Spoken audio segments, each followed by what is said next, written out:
It's 3 p.m. on a Sunday afternoon. Thanks for tuning in to Cannabis Legalization News, where we explain marijuana laws so you can change them. Today we're doing a federal news report. Hey, Miggy. Yo. Hey, Tom. What's going on in the news? Happy 4th of July. Happy 4th Happy of July. 4th. Yeah. We get to have one this year. Hopefully you get to see some stuff blow up. I don't know, dude. It's so dry here. We just got done. We're in the Pacific Northwest heat wave, so hopefully no one lights anything up. But hey. Oh, wow. No, we're in a torrential downpour. We're kind of just drying out. It's humid. You would, like, if you had wrinkles on your clothes and you walked outside where it is right now in swampy central Illinois, no wrinkles on your clothes. It would just all drop right out. Yeah. God, I wish. No, right now you walk outside, it's like you're slowly getting cooked. It's 111 at the peak of this heat wave so far, but now we're going to be 90s, which is still like 100 to most people out here. So, yeah. Wow. Well, smash some likes if you enjoy the hot, humid weather, because that's what we got for summer. I tell you, it's been, it seems like this year has gone by so very, very fast, doesn't it? So fast, but, I think it's just because Chuck Schumer keeps saying eventually. Chuck Schumer started this year by saying that he would soon introduce comprehensive cannabis reform into the Senate. Beginning of the year, Chuck Schumer lists marijuana as a priority in first post-election cannabis comments. So January 26th, we've been waiting. Yep. 5 months ago was the time that Chuck Schumer said that he was going to prioritize marijuana legalization. And then on January 28th, he says, Chuck Schumer says marijuana reform bills are being merged as Congress moves to legalize. Then, he still continues on into February 1st with the Democratic Senate leaders announced steps to federally legalize marijuana in 2020 and 21. And he also, during this time, was taking like the podcast tour, right? Yeah. Like he showed up in the weirdest podcast, right? I think, Lauren, you remember who he was talking to? It was a rapper, I believe, and then a couple like NBA stars. Yeah, Al Harrington, I think. Yeah, like. Just the weirdest thing. You're like, why are you? I mean, like, they're pandering again, right? Pandering, and then he waited another month. And on March 2nd, Chuck Schumer says federal marijuana legalization is a priority in the Democrats' big bold agenda. And then continuing on the middle of the month, because I guess I think he has to start out like with the middle, the beginning, and the end to kind of like keep you teasing you. Like, is this foreplay? So like in March 18th, Schumer bill will stop big alcohol and tobacco from dominating the market, he says. Mm-hmm. And then you fast forward another 2 weeks. On March 31st, he says, bill to federally legalize marijuana will be filed shortly. Oh, and this is that time where I was thinking, like, remember 420? I was thinking, oh, this is it. It's going to be 420. What a panderer. He's going to drop the bill on 420. A little showboating. Yep. Yeah, wrap it in a bow. On April 15th, Schumer says federal marijuana legalization bill will hit Senate floor soon, 5 days before 420. Yeah. How exciting is that? Now, he says shortly, he says soon. And then on April 20th, Schumer worries Senate marijuana banking vote could undermine broader legalization push. Yay, on 420. May 11th, Schumer reiterates that marijuana legalization must pass before cannabis banking reform. And here we are on July 4th, America's birthday, still no marijuana reform introduced in the Senate. I mean, it was first announced on February 1st, and so that's 153 days. That's been 5 months and 3 days, excluding July 4th, or about 41.29% of, 92% of 2021, but not necessarily of the 119th, 18th Congress, whatever one that is in session right now. Those are 2 years instead of 1 year. But it took so long that finally, in June 28th, Associate Supreme Court Justice Clarence Thomas issued a statement. He just came out and said, I don't think we need federal marijuana prohibition anymore. And that was surprising to a lot of people, like a lot of people. Right. I mean, like I didn't think I knew that they weren't going to hear the case about the IRC 280E challenge. I knew that. Yeah. But I didn't know, like, through them expressing them not hearing the case, they'd make a statement that would make such news, Yeah, well, and I think a lot of that comes from who said it too, right? Like, You know, the Cuckoo for Cocoa Puffs family. The Cuckoo for Cocoa Puffs family, sure. But back when I was researching that book, Satan Smoke, that I published over 10 years ago now, I liked reading Clarence Thomas's opinions regarding certain freedoms that, because I was looking at the constitutional basis for this, and whenever there would be something on those types of due process issues, sometimes he'd write the opinion, and I'd be like, it's not bad. And then I see the stuff that he wrote, and I'm like, yeah, that's pretty good. Thank you. Thank you for saying that, Yeah. Well, and he said, it makes no sense now. Like, it made no sense ever. Well, now it makes absolutely no sense. What did he say on that? I mean, because like they are picking and choosing when they will enforce the federal marijuana laws. They aren't doing anything else except for saying like, well, sometimes we're going to do it and sometimes we're not going to do it. And that was surprising because he's like a hardcore Republican, and this is like the other hard part to wrap your head around with the process and two-party system. But this is how we lose too, because like it seems like the Republicans have been having a hard on against legalization, whereas Democrats are just like, it's coming. Like, I got you, bro. I got you. Don't worry about it. Yeah, that's how he ends his little statement, though. Is he ends his little statement saying about this case they call the Raich case. It came about 15 years ago. It was one of Supreme Court Chief Justices. What's this Chief Justice? John Powers Warren. I haven't thought about this guy in so long. Yeah, John Roberts. Yeah, so he was one of his first opinions after being named the chief judge by Bush, I believe. And so if he could convince the other 4 or 5 justices to take this, maybe the Raich number 2 will find that, sure, the federal marijuana prohibition is unconstitutional and it's interfering with.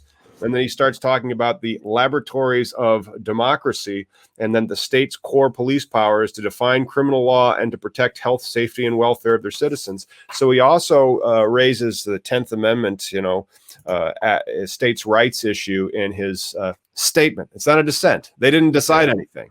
They said you still have to owe the tax from IRC 280E, but they called out the federal government by saying you are picking and choosing when you're enforcing this law. Sometimes you say fine, and sometimes you say pay me the money. And such a statement, though, puts a lot of shade on the other ones, right? Because now this is where you're important because you know about the process, especially the legal process. When before courts hear a case, right, they can decide, just like recently they rejected to hear the transgender case with the bathroom. How do they in a group vote together, like, or is it like, because now you're saying, is one justice saying this is something we should look at, right? Like with the little girl in the veterans case that wasn't heard last year, and who were suing Jeff Sessions, what can happen now? Well, there's already suits that are on file to try to challenge the constitutionality of the cannabis laws at the federal level. We've reported on them. They just had a hearing on one that was like suspicious or peculiar because it wasn't sure if the person had standing. However, any medical patient in theory could make the same arguments that were raised in the Raich case. And now after 16 years and basically every state becoming a medical cannabis state, what is the point of, and then they're not enforcing them. So not only back in 2004-05, it was before widespread medical cannabis. I mean, it was still during the time of medical cannabis where like Sparky got popped, or years after Sparky got popped, because I thought his was like in 2005, shout out to Sparky Rose, was super critical. Like Lance Glore got popped in 2011? Yeah, 2011 raids is when he got originally arrested. So like they were still doing raids. And that's one of the reasons why the Raich case was like, this is a federal policy. We're enforcing this law. After the raids stopped, well, when Obama came in and then stopped the raids and then had his Justice Administration to have that Cole memo. And then Trump comes in and doesn't do bupkis except for like whip everybody up into a frenzy and then culture war and all that stuff. And now with Biden, he doesn't seem to like it, but the Democrats in Congress sure as heck do. Well, and it's funny how like that you pointed out the Trump organization. I will give that time frame a lot of credit, plus COVID, because it freed a lot of the prisoners that I was fighting for. Like I was surprised to see, at least at the very end, when they did the releasing of a compassionate release and whatnot. But I got a question though, because because federal legalization is the issue at hand here, and if the courts heard, say the scheduling, is that the whole? Is that the they're trying to deschedule or unschedule cannabis? Yeah, they're trying to invalidate. And so if you invalidate, it's gone. Be like, the law's there, but it's unconstitutional, so we're not following it. Because it's Captain Cuckoo Bananas now, even way more than it was when the Raich case was decided. Because now you have the federal government explicitly saying that they aren't going to enforce marijuana laws in states that are creating their own systems of medical cannabis, and now all cannabis with the new budget that they have. But then also with DC going fully legal. They just haven't allowed sales, but it's legal. So in the states, in the nation's federal jurisdiction, they allow cannabis legalization. However, at the federal level, they say they can't. And the only enforcement right now, the federal marijuana laws, is the IRS. The IRC 280E taking that money. So your ordinary and common business expenses, your ordinary and necessary business expenses, those can't be deducted for the cannabis industry. So, I mean, there's no real active just against marijuana right now, but what's to say? What's preventing it from happening, though? That's when this they were just kind of like the bull in the waving the flag, just like, hey, check this out, guys. Oh, you guys might hear that again. Okay, well, make the same arguments, petition. Let's see if we can get it heard. Yeah. No, holy shit, my computer something weird happened. I think you're coming in great, dude. I think I don't know, weird, dude. My screensaver, something. It's fucking tech, dude. I have had the worst tech today. Let me just bitch about tech for just a moment.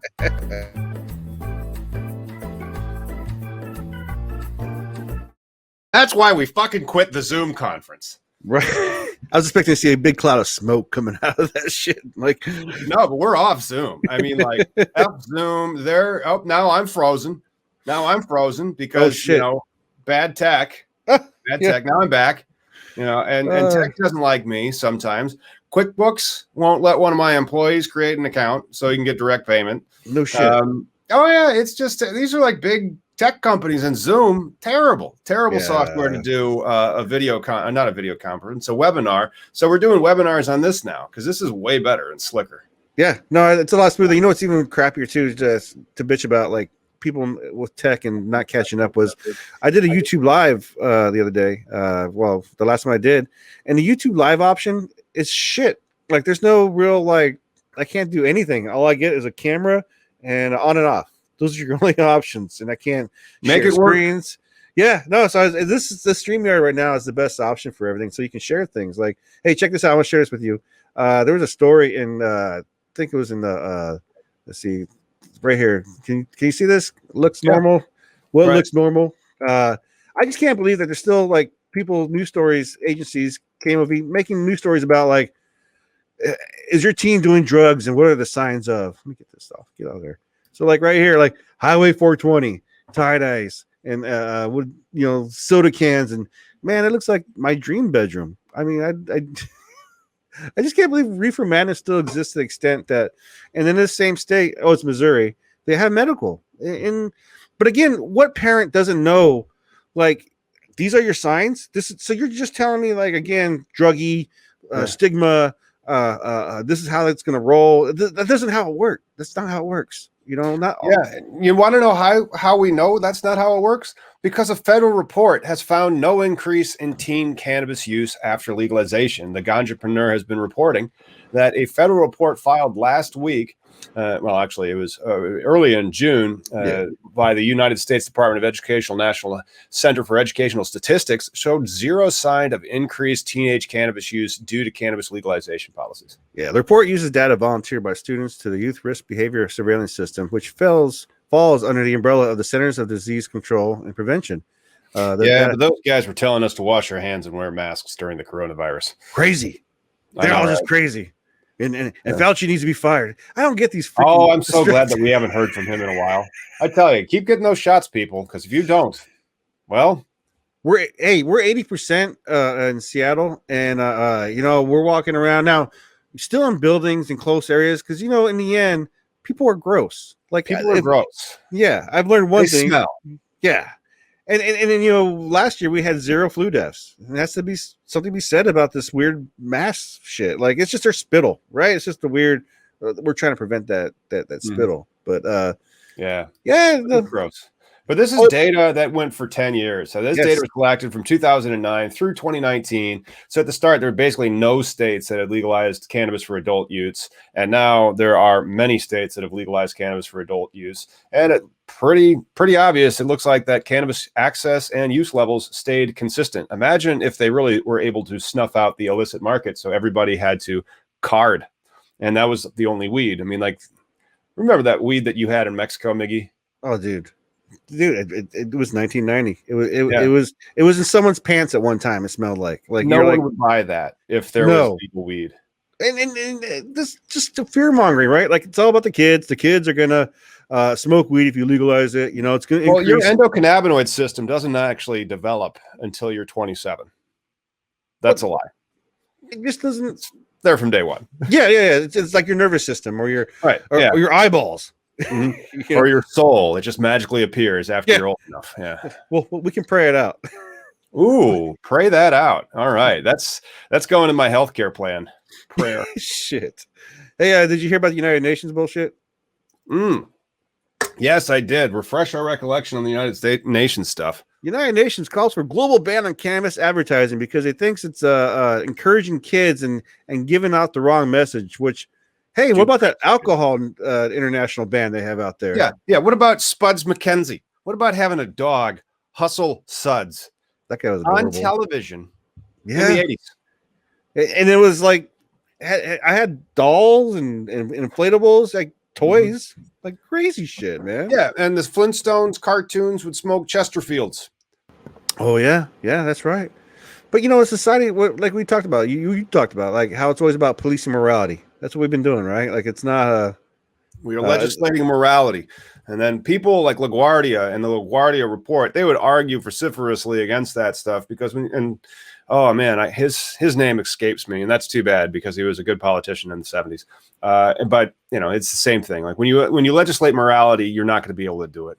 Right, because I mean, we like in the recent marijuana moment, testing people for marijuana impaired based on THC levels is not reliable. Federal funded studies fine. Yeah, it's not based on science. It's based on how you feel. Yeah, it's all about your feels, man. Yeah, it's all about your feels. My facts, all feels. First, let me just say, like, half the bullshit, reefer madness propaganda. Like, not all weed hits the same. Right. And I've smoked plenty of weed while I'm driving and feel fine. And other weed where I'm like, okay, this is where I can pull over now and call it a day for a minute, and it doesn't last like alcohol. It's not like I'm impaired for hours. There's that moment where you recognize this is it. This is not functionality time, like a dab. A lot of people don't like that style. I mean, that's kind of people don't like getting too drunk, but then it can sneak up on you. But then people don't like getting too high either because it just causes paranoia and like creeps you out and stuff. Exactly. And so people tend to self-titrate because they're like, oh, if you go too much, you'll have an uncomfortable experience. And as a result, you tend not to overuse it. It's right. The amount of THC in a person's system after consuming marijuana is not an accurate predictor of impairment. Federally funded at that too, right? As they try and search for the negative shit. Still looking for the smoking gun. Exactly, because this research was backed by a grant in the National Institute of Justice. So it's true. Who ate or vaporized cannabis with varying levels of THC. Science. They were tested with basic field sobriety and cognitive tests, while the group that received doses higher than 5 milligrams of THC, which is our fucking law is 5 nanograms in your blood. But 5 milligrams of THC that were negatively impacted and experienced observable psychomotor impairment. The I think they imbibed the 5 milligrams. So either they took a 5 milligram gummy or they inhaled 5 milligrams worth of THC. Dude, the reefer madness, ill propaganda on cannabis consumption and what it does to you is the thing that I think hurts the prohibitionists most, because like when my kid was a baby, deniers. Huh? It hurts them the most because they're fact deniers. But not deniers. When your kid was a baby, what happened? Well, I'm saying not the deniers, creators, right? So like Derek came to the school, he brought a coloring book, and I wish I kept it because it showed little Jimmy smoking a joint and then wobbling on a bike because you can't ride a bike and smoke a joint at the same time. And I was like, how else are you going to ride a bike? But yeah, I mean, that's just fat creators, man. So they're making the crap up. It's just untethered from reality. We'll just tell them that it's bad for them. And who are they to question us? Because if they do it, it's a crime and then they're illegal. Yeah. I mean, normal Deputy Director Paul Armanto said those important findings come as no surprise, despite a handful of states imposing per se THC thresholds as part of their traffic safety laws. There exists no science demonstrating that these arbitrary limits are reliable predictors of either recent cannabis exposure or impairment. Be number one, right? Like, or impairment. Let's check it out because it's 20 past the hour. So that means that it's science. Time to test this hypothesis.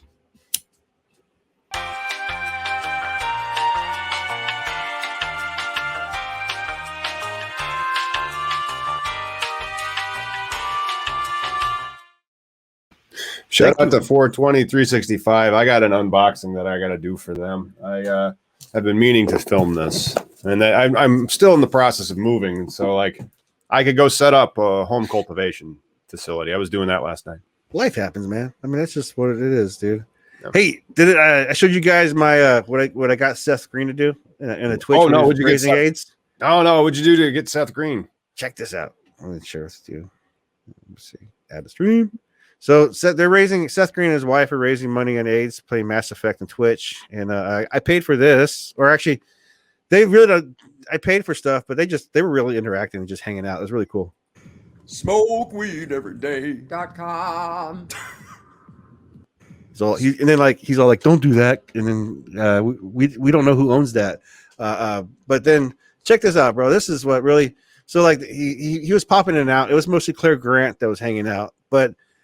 Here he actually sat down and did a Q&A real quick, and I asked him if he smoked weed. And breaking news: Seth Green smokes weed. No, however you identify, community, and also the Mass Effect community, which I believe see if I can fast forward not even. Wonder if we're gonna get a copyright strike for this. Still smoke weed. Well, if I understand correctly, even that. This is. Noun is an implied pejorative against the I love his legal spiegel around and the cannabis industry. So I will say this, that I safely and responsibly partake in cannabis. Breaking news. And also promote the decriminalization of it and the expunging of criminal records or felonies associated with it into the future, and there are so many people currently jailed. I couldn't like this guy anymore. Even minor. Mm-hmm. All right, I had to. Boom!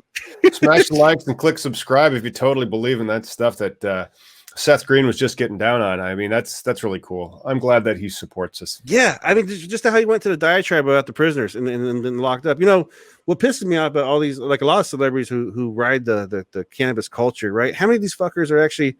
Like in all my years of like helping out prisoners, writing letters and raising funds, I've never minimal. I mean, I met like Dana Rohrabacher, like not like Snoop Dogg doing like help out. None of these fuckers are doing shit to help people out, except for like maybe side shit with donations. But I mean, there should have to be more speaking and more. Yeah, but lawyers for all those clemency petitions and the other filings that they have to do to get those pardons and those commutations is very expensive. So I'm glad that they are writing some checks so that they can get those. It's a complex process to try to go after those things. Yeah. There's a lot of bureaucracy and red tape and crap, but they shouldn't even be there, No, period. I mean, the law itself, though, it just seems.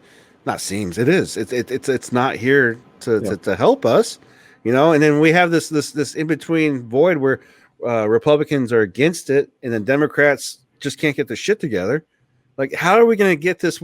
This is a multi-tiered issue that not just about like prisons, but like wellness, future justice, social equity. This is a lot of things in one package that. What other thing out there? What other thing are we fighting for that people wake up mad about? I don't wake up mad about the mortar or Israel when I wake up. Some people do. To each his own. And so there's a lot of motivated micro factions out there. And those motivated micro factions usually are overrepresented in representative democracies because they're the ones that have the axe to grind. They're like, what grinds my gears? This. I'm going to go fix it. Yeah.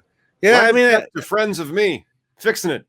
Yeah, because you need people to be proactive in certain things that you believe in, like with the federal appeals court hears marijuana rescheduling arguments in the case against DEA. So I mean, this with the recent Thomas thing, this could be a good thing as far as like where we are as a society. True, but then the Democrats are also introducing the bill to end the drug war.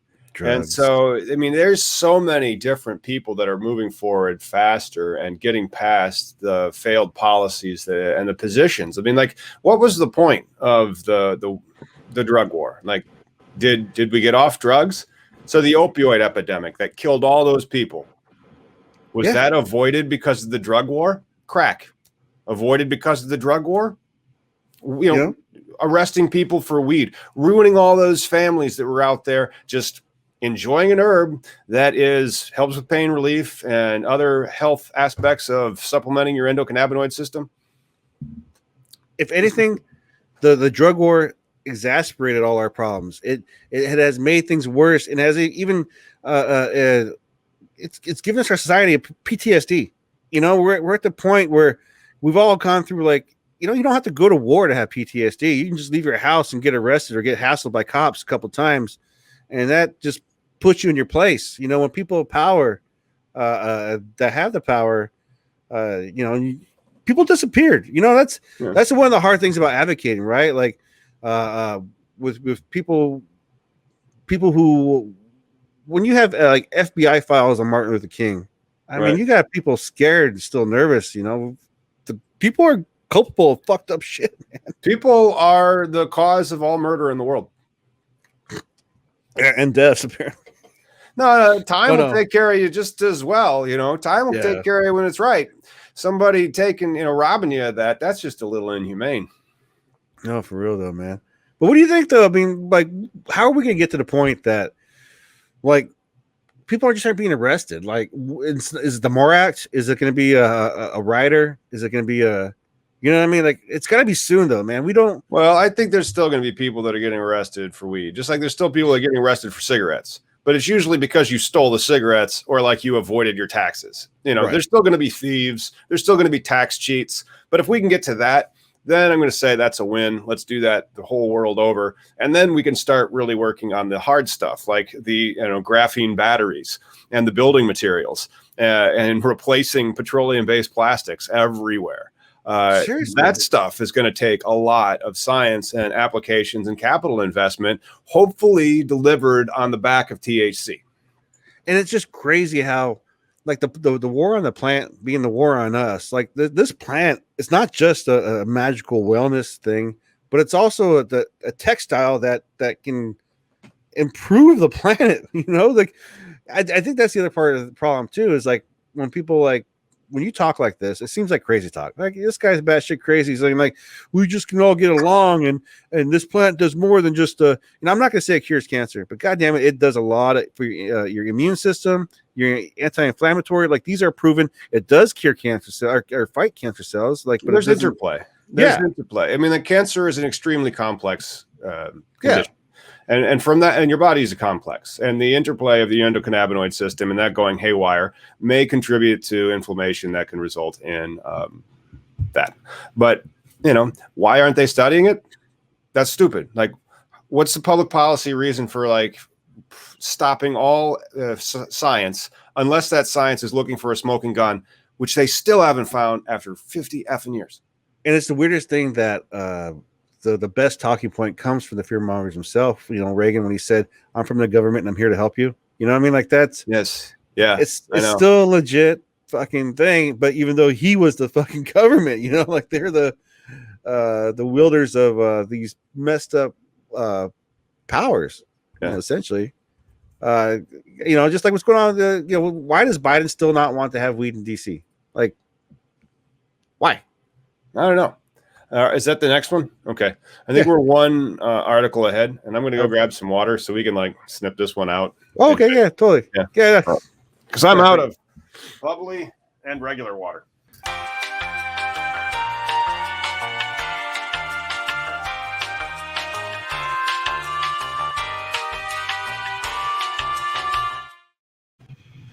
Federal appeals court they've heard a rescheduling argument in the case against the DEA. So this was about 3 weeks ago, June 11th. Federal Appeals Court has heard a argument against the Drug Enforcement Administration to try to get them to reconsider the classification. And they were in front of a 3-judge panel on the Court of Appeals for the Ninth Circuit. Yeah, as I was talking about, attorneys for a group of scientists and military veterans seeking to force the U.S. Drug Enforcement Administration to formally reconsider marijuana's restrictive federal classification made their case to the 3-judge. That's what you're saying. Yeah. I mean, but the veterans, and it wasn't the little girl on this one too in the football player. It's Sue Sisley of the Scottsdale Research Institute. Yeah, but I don't know if this statement that Clarence Thomas issued in declining to hear the IRC 280E state case means that this could actually move beyond this, simply because the standing issue may not be there. So she might not be able to. Next second. All right. Now that's when we can hit the.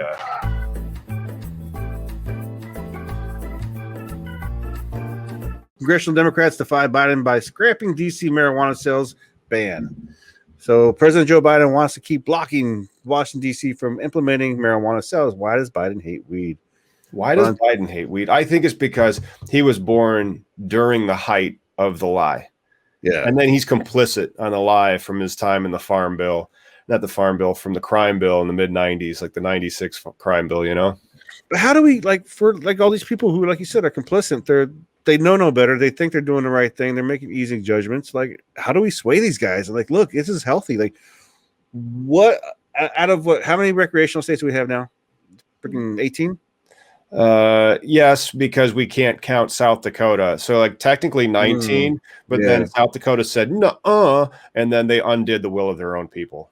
Because I mean, you could find any answer with data, and then you would see a surge in all kinds of madness if there was such a thing. And this is one of the things that turned me on to advocacy in the early days of the internet. When I first got out of the military, I would write a lot of pro marijuana articles because I loved weed. But then I was like, well, maybe I should do research because I came out of the military at 33. You don't know the world, you don't know everything, especially if I didn't study and look for things intentionally. So I did that. I looked intentionally at like early days of Google and early days of YouTube. You would always find the most intrinsic and purest searches because there was no Google ads, there was no they just had a really good algorithm, could find a lot of shit fast for you, and it was always 90% accurate.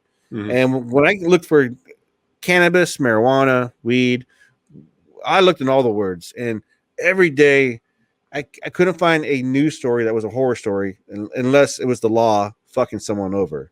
It wasn't like some dude smoked a joint and killed 10 pizzas. It was some dude smoked a joint and 10 cops killed him.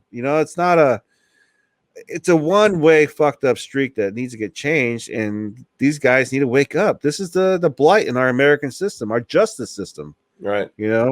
But it still may happen. I mean, the exclusion of this provision in the bill, which was voted on in the subcommittee, and then they're going to have a full appropriations panel. It's not over yet. They still might get him to come to the table and allow for DC to be able to open. That would be awesome. Can you imagine doing some license applications in DC?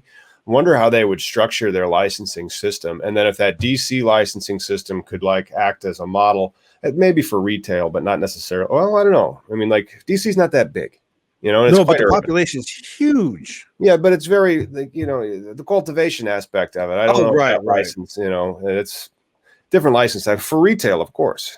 But I guarantee you, the crime rate was so decreased. DC has been a very, it's been known to have. It's a very rough neighborhood, right? If you're not in the capital, if you're not in the main streets of where federal agencies are protecting them, the side neighborhoods are very rough. And I really would think that crime rates would go down because, one, you have one less criminality thing out there, and two, it's a better option. It's a safer option. It's a wellness option because less alcohol we consume or whatnot, right? That's how I see it. It's not all good news. The only studies that are still being funded appear to be looking for the smoking gun harm, and they're trying to say they found one. The Detroit Free Press is reporting that a federal study shows a link between pot use and suicide. So the Detroit Free Press is reporting that this study, funded or done by the National Institute on Drug Abuse, which analyzed data for more than 280,000 people aged 18 to 35, suggests that marijuana users thought about suicide, planned it, or attempted it more often than those who did not use marijuana. National Institute on Drug Abuse, right? Like, not even like the National Institute of trying to like figure shit out. Because to say drug abuse, that's just such a I'm gonna say a slap in the face. It's such a wide sweep of a word to throw at something that's more than a drug that's being abused. You know, because like the suicide thing, the study, it's not really showing like, okay, cause and effect. Because even at the end of the study, they say, well, we're not saying it is, but look at these numbers that we just pulled out of our ass because we gave these pot smokers some THC and not a lot of THC, but they all had THC. But we all thought about it. That's the whole premise. It's like, don't use weed. It'll make you commit suicide. It's still just like, oh my gosh. Yeah, it's too bad Tommy Chong killed himself from doing all that weed. And if you want to see a true study, you don't fucking do like this little fucking interview shit. You actually pull analytics. You go to, there's data out there about suicide rates and suicide in the states. Go to the recreational states. Did you see a large increase of anything except for pizza sales and Oreo sales and festivals? Well, the conclusion that this study reached was that among people who do not report having depression, 3% of people who do not use marijuana reported suicidal thoughts, compared to 7% of non-daily cannabis users, 9% of daily cannabis users, and 14% of addicted cannabis users. I love how it's just a plain, like it's just a gentle curve up. Yeah, and then addicted. Like what? And this is such a hard study to digest because the idiocy of it all. First off, some institute, a bunch of grown people got paid, right? I get mad when people make more money than me over bullshit. Like it's one thing if you're Snooki on the Jersey Shore and you're getting paid a lot to shake your money maker. That's fine. But when you're a refined institute with like the betterment of society and man and America, whatever. I don't know if it's that's what it is. It's the National Institute on Drug Abuse. They're what they are doing is like obvious. They have an agenda. Did you know that any use is abuse? True story. Yeah. But or as I like to say, all use is medicinal. Mm-hmm. But it is because you know, it's just a shame though. This is part of that thinking of like, there's got to be a bad guy. There's got to be a punishment for something else made you do that, except for you being an asshole. Yeah. Like no, smoking the marijuana didn't make him not use his blinker. It was just he doesn't use his blinker when he drives. You know, I mean, whatever. Just yeah. And as if suicide and thoughts thereof, it's like the worst thing in the world. Like, hey, well, you never contemplated your own mortality? No, right? No, I didn't. I just figured we just keep going. Really? Well, some people use cannabis for like the sadness. Like life sucks. It's hard. Right. It is. Weed, you know, hey, my life sucks. My life sucks on weed. That's a little better. Yeah, I mean, it's not a cure-all. Yeah, it's great. And it's not a cure-all, but it can help a little bit. Well, and I was just thinking, okay. But then now we've kind of shown throughout this that the United States, the federal government is basically speaking out of whatever butt that it wants to when it comes to weed. Sometimes saying that it's good and it needs to be legalized in a state level. Sometimes saying that it's terrible, and we have to make sure the children are safe from it. Yeah. And then as the big news for the month and really the year maybe so far until Chuck Schumer's bill comes out is that Clarence Thomas says federal laws against marijuana may no longer be necessary. Yeah, that's a surprise. That was a surprise. Clarence Thomas, one of the Supreme Court's most conservative justices, said Monday that because of the hodgepodge of federal policies on marijuana, federal laws against its use or cultivation may no longer make sense. That's right. And we've already talked about it today, so we don't have to rehash it. I did a video on it. Go check that out. And thanks so much for the members that are watching. Yes. You know, Miggy, I think we got to get a bumper for like, you know, your next story or something. And then you can do them live or however you want, recorded. Oh, yeah, I just got to get off my ass, too. I'm trying. Are you moving? No, I'm moving. That's what the excuse I'm using. No, the heat wave, allergies. I got a new excuse every other week. You know, the same excuses I used when I can't visit people. Like, oh man, I'd love to go to your party, but you know, I just can't stay. I want to stay at home and smoke weed and play video games. Like that's I work hard just so I can fucking stay home, man. Work hard, play hard. That's it, brother. Well, that's going to do it for Cannabis Legalization News. Happy 4th of July. We will see you on Wednesday. Make sure you like and subscribe to Cannabis Legalization News. We'll see you then.